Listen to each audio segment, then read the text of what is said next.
Hi!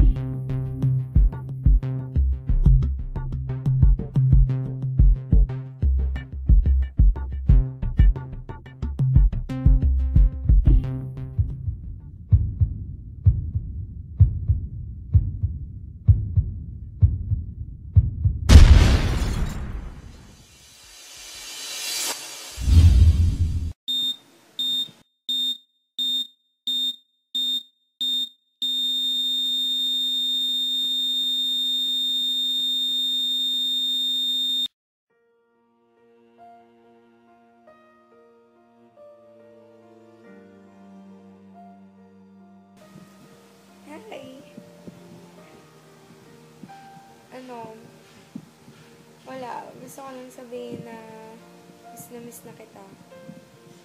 Sorry, kasi sobrang matampuhin ako.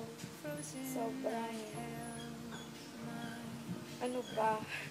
hindi ko alam. Basta, alam ko naiinis ka sa ugali ko, syempre. Kapag yung di mo maintindihan, alam mo naman, manik to. Topakin kasi. Parang ikaw hindi yun. Kahit na palagi tayo nag-aaway, gusto ko pa rin na nandyan ka. Sobrang hirap sabihin, pero honestly, ang hirap pag iniisip kong wala ka.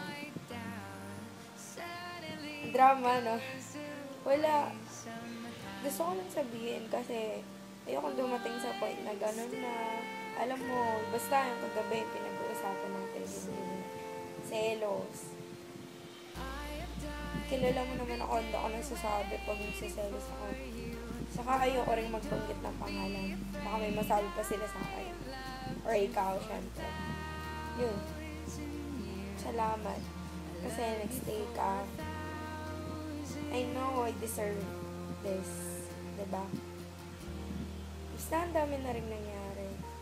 Sobrang thankful ako. Hindi lang ikaw. May limol na ako eh. Nakapagulat lang kasi di ko akakalain na ikaw talaga crush ko yun dati. Ewan ko, basta masaya sa feeling. Alam mo yung hindi mo akalain na mamahalin ka ng taong ginusto mo talaga dati na wala kang kapag-apag-asa.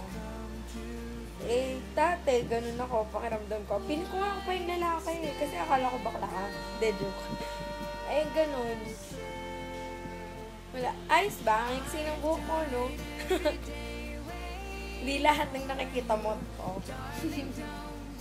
Yun. Miss na kita. Sana okay ka lang dyan. Kita tayo. Kailan pwede. Sa Monday, pasok na natin. Pasok na pala talaga namin. Pero hindi ako napasok. Wait. I love you. I love you, Lev. Miss you so much. Bye-bye.